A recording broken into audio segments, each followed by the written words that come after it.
1 मार्च को Eden gardens में जब चौका मारने के बाद संजू सैमसन ने अपनी नीज़ पे बेंड होके ऊपर देखा और ऑलमाइटी को थैंक्स किया, तो ऐसे लगा कि एक पूरा बड़ा रिडेम्पशन आर्क कंप्लीट हो गया है। जी हाँ, एक प्लेयर जिसे टैलेंटेड के टैग के साथ पिछले 10 सालों से नवाज़ा जाता था, फाइनली उसने एक ऐसी नॉक खेली जो शायद किसी ने उनसे एक्सपेक्ट नहीं की थी। सितंबर में एशिया कप के टाइम पे सबने उम्मीद की थी कि शायद अब इंडिया का ओपनिंग पेयर एटलीस्ट लॉक हो गया है। वहाँ पे शुभमन गिल की एंट्री होती है, संजू सैमसन को पीछे धकेला जाता है और उसके बाद वो टीम से ही बाहर चले जाते हैं। 19 दिसंबर को फिर से उन्हें मौका मिला साउथ अफ्रीका अगेंस्ट एक ब्लैक्सवेल विकेट पे उन्होंने अपने कारनामे से इंडिया को अच्छी स्टार्ट दी और दिखाया कि वो कैसे डिफरेंट है।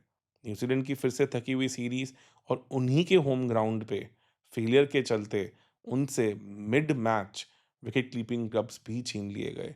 प्रैक्टिस मैच हुआ, उसमें भी उन्हें मौका नहीं मिला और क्लियर सिग्नल और शायद उस टाइम पे पूरा नेशन ही ये एक्सपेक्ट कर रहा था कि हाँ, संजू को शायद अब चांस मिलना भी नहीं चाहिए। कुदरत को कुछ और ही मंज़ूर था। अभिषेक शर्मा की इलनेस के चलते नामीबिया के अगेंस्ट संजू को खेलने का मौका मिला। 8 बॉल में 22 रन आए पर वो इंटेंट दिखी जो कि ओवरऑल इंडियन बैटिंग से काफ़ी टाइम से मिसिंग सी लगने लग गई थी। उसके बाद ज़िम्बाब्वे के अगेंस्ट भी फिर से वही हुआ, उन्हें वापस लाया गया और फिर से उन्होंने 15 बॉल 24 से वो इंटेंट दिखाई। कैमियोज़ आ रहे थे पर बड़ी नॉक नहीं आ रही थी। इस नॉक में क्या हुआ डिफरेंट?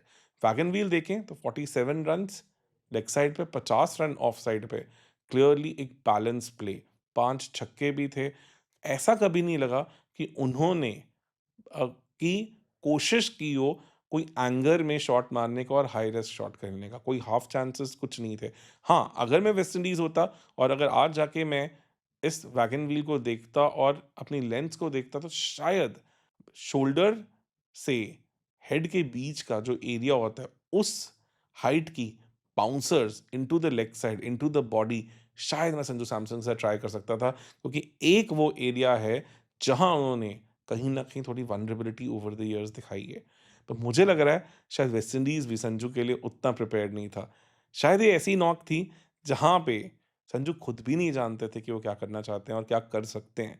क्लासिकल एग्ज़ाम्पल है उनकी 50 पूरी हुई, उस टाइम पे कमेंट्री पे दिनेश कार्तिक ने ये पॉइंट आउट किया कि संजू ने दोबारा गार्ड लिया, अपने आप से बात की कि अभी मैंने सिर्फ़ आधा अचीव किया है, मुझे इससे बड़ा करना है। और क्लियरली अगली बॉल पे रोशन चेज़ की उन्होंने डिफेंड किया और एक सिंगल निकाला, जैसे कि वो दोबारा अपनी इनिंग्स को रीस्टार्ट करना चाहते हैं। इस चीज़ को एक सिंबॉलिक वे में अगर देखा जाए, तो ये दिखाता है कि एक प्लेयर को शायद अपनी इनिंग्स के दौरान अपना कॉन्फिडेंस वापस आता हुआ दिखा और लगा कि आज मेरे लिए कुछ मौका है, कुछ बड़ा कर दिखाने के लिए। कॉन्टेक्स्ट की बात की जाए तो 160 से ज़्यादा इंडिया ने आज तक सिर्फ़ 3 बार चेज़ किया था और तीनों बार विराट कोहली के बल्ले से अनबिलीवेबल नॉक आई थी। 2014 में सेमीफ़ाइनल्स में साउथ अफ्रीका अगेंस्ट जहाँ उन्होंने सिर्फ़ 3 डॉट बॉल्स खेली, उसके बाद 2016 में मोहाली में ऑस्ट्रेलिया के अगेंस्ट 82 जो हम सब जानते हैं और उसके बाद एक और 82 जो मेलबर्न के उस ग्राउंड पे आया था और हम सबको पता है कि वो क्या नॉक थी। कल संजू की पूरी इनिंग्स में सिर्फ 9 डॉट बॉल थी। तो हाँ, उन्होंने जिस तरह से प्रेस कॉन्फ्रेंस में बाद में बोला भी कि उन्होंने विराट और रोहित से चीज़ें सीखी हैं, तो काफ़ी हद तक उन्होंने विराट कोहली के टेम्पलेट को भी एक सलामी दी, जो कि क्लियरली उनकी बैटिंग में कल दिख रहा था। कोई भी ऐसे फ़ेज़ में वो फँसे हुए नहीं लगे, स्ट्राइक रोटेट करते रहे और जहाँ मौका मिल रहा था, एंगल्स को यूज़ करके, मैचअप्स को यूज़ करके ब्रिलियंटली बाउंड्रीज़ निकाल रहे थे। एक मैच्योर इनिंग्स, एक इनिंग्स बियॉन्ड द अ, उनकी जो करंट फॉर्म और इनिंग्स फॉर द एजेस। किसी तरह से उन्होंने अपना करियर, अपने कप्तान का करियर और शायद अपने कोच का करियर भी बचा लिया क्योंकि अगर कल इंडिया हार जाता, तो मेरे हिसाब से इन सबके लिए अपनी पोज़ीशंस को डिफेंड करना बहुत मुश्किल हो जाता। तो आप समझ सकते हैं किस तरह के प्रेशर के साथ संजू सैमसन उस ग्राउंड, उस मैदान, उस पिच पे उतरे थे। उसके बाद सेकंड इम्पोर्टेंट पॉइंट कल के मैच के लिए मेरे लिए था इंडिया का टॉप ऑर्डर कंसर्न। हमने अच्छी बातें करी पर 2 चीज़ें जहाँ पे कंसर्न है वो भी देखना ज़रूरी है। इस टूर्नामेंट में आने से पहले पाकिस्तान मीडिया से आवाज़ आई थी कि शहज़ादा फरहान शायद अभिषेक से ज़्यादा बेटर करेंगे। कहीं न कहीं मन में ऐसा लगा था कि शायद ये ज़्यादा बड़ा शाउट आउट हो गया, पर जिस तरह से शहज़ादा ने बैटिंग की, अभिषेक बिल्कुल कहीं दिखे ही नहीं। पहले 3 डक्स, उसके बाद भी सुपर 8s में अगर हम बात करें, पूरे सुपर 8 को मिला के उनके बल्ले से 80 रन्स आए।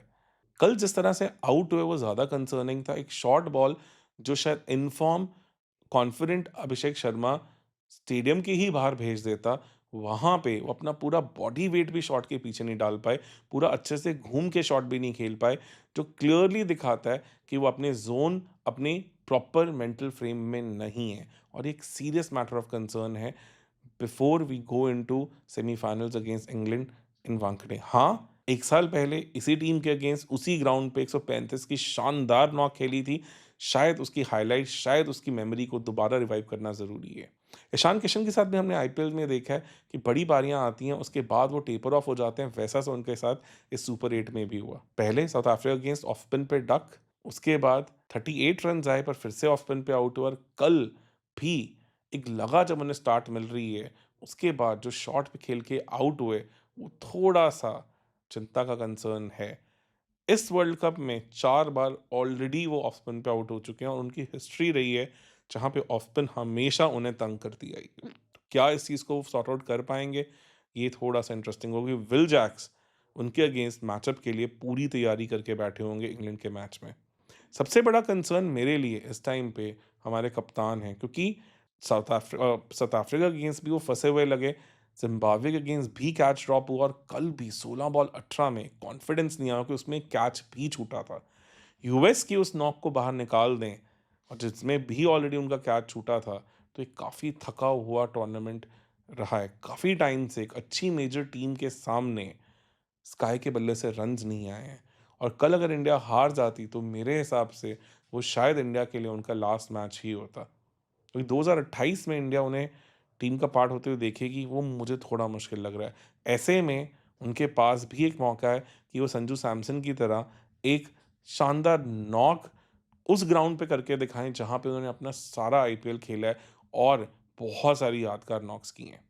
इसके बाद थर्ड पॉइंट जो मेरे लिए मैच टर्निंग मोमेंट था, वो था बुमराह का ओवर। हमने प्री मैच में भी बात की थी कि हिटमैर को आप बैक ऑफ द लेंथ या शॉर्ट बॉल करते हैं तो वो पुल करने जाते हैं तो फंसते हैं। बुमराह ने भी उन्हें पहले ऐसे फंसाया है। मैचअप बहुत बढ़िया था, 15 रन दे के 5 बार बुमराह उन्हें आउट कर चुके थे 21 गेंदों में, 3 की एवरेज पे। वैसा सा ही उन्होंने कुछ करके दिखाया। एंट्री थोड़ी लेट थी बुमराह की मेरे हिसाब से, थोड़ा जल्दी लेके आ सकते थे, पर आते ही उन्होंने पेस ऑन डिलीवरी की।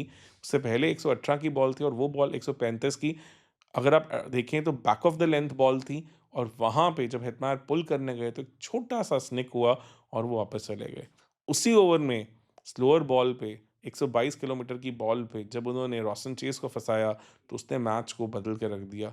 अदरवाइज़ मेरे हिसाब से लग रहा था जिस तरह से वेस्ट इंडीज़ बैटिंग कर रही थी, वो आराम से 220 तक चले जाती और जो शायद इंडिया के बियॉन्ड हो जाता। तो फिर से एक बड़ा प्लेयर, बड़ा मोमेंट उन्होंने करके दिखाया।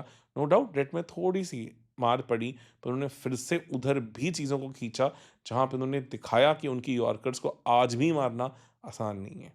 चौथा पॉइंट जो फिर से एक थोड़ा-सा मैटर ऑफ कंसर्न है, इंडिया की स्पिन बॉलिंग।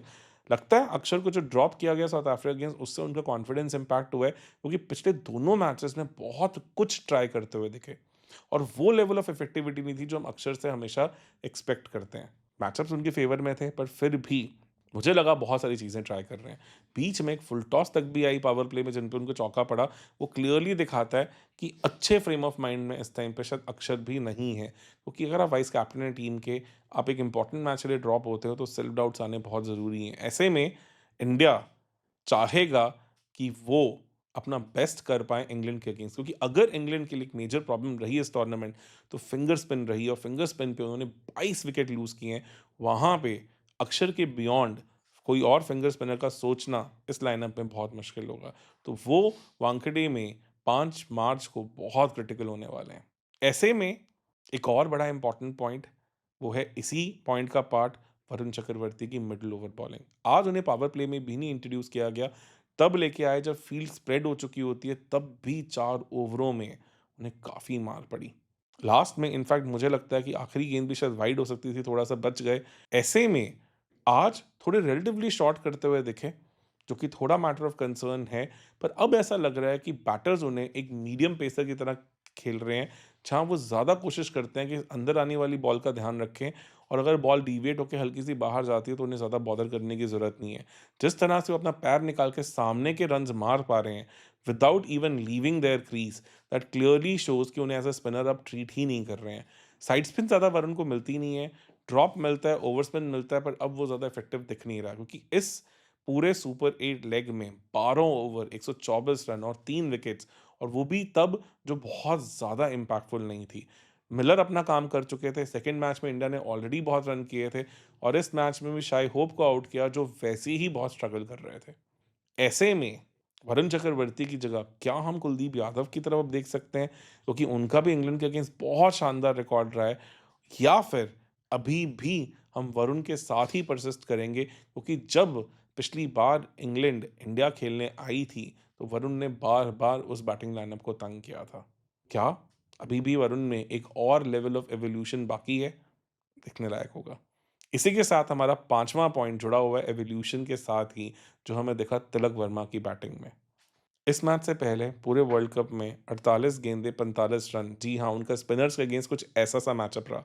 पिछले मैच में भी ज़िम्बाब्वे में जब आए तो स्पिनर्स नहीं थे बॉलिंग में, उन्होंने पेसर्स को बहुत प्यारा खेला, पर स्पिन के अगेंस्ट उनकी गेम पे अभी भी डाउट थे।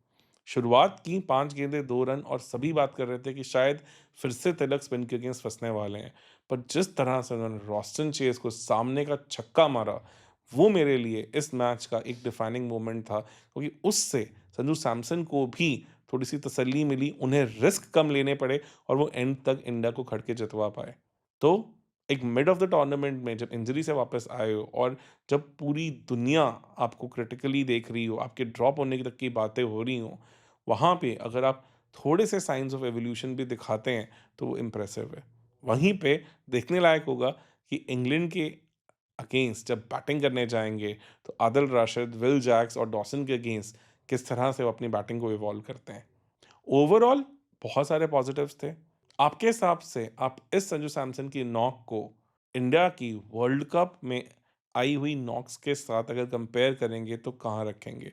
इसमें युवराज सिंह के 70 रन ऑस्ट्रेलिया के अगेंस्ट भी हैं, विराट की इनिंग्स भी हैं, रोहित का 92 भी है। उन सब के साथ आप अगर जोड़ के रखते हैं तो ये नॉक कहाँ आएगा? जी हाँ, इस टूर्नामेंट में ऑलरेडी एक बड़ा क्रिटिकल नॉक ईशान के बैट से भी आ चुका है। कमेंट सेक्शन में पक्का से बताएं कि आप क्या मानते हैं और आपके हिसाब से इंडिया को क्या-क्या चेंजेस करने चाहिए ताकि हम सेमीफाइनल्स में इंग्लैंड के साथ जो हमारा तीसरा सेमीफाइनल है बैक टू बैक, उसे 2-1 से जीत पाएँ। 2022 में वो जीते थे, 24 में हम जीते और 26 में फाइनली डिसाइडर में हम फिर से उन्हें हरा के इस सीरीज़ को अपने नाम कर पाएँ। तो कमेंट सेक्शन में हमें पक्का से बताएँ और बने रहें चैनल के साथ। हो सके तो इसे पक्का से हाइप करें ताकि मैक्सिमम लोगों तक ये चीज़ें पहुँचे और हमें और सारे इनपुट्स मिलें। धन्यवाद।